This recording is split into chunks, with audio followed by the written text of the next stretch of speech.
Hello guys, welcome to my channel. आज के तो सेकंड सैटरडे, आज के ऑफिस छुट्टी।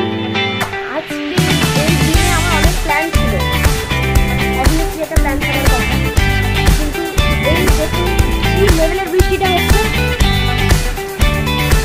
কোথাও যেতে পারছি না, বাড়িতে বন্ধু আছি।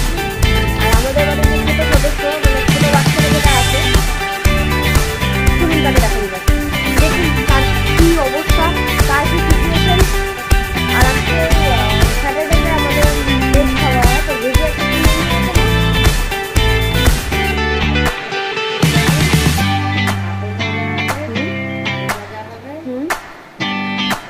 আর আচ্ছা, তো ছোটো বাচ্চাকে দেখি আমরা। দেখুন এই যে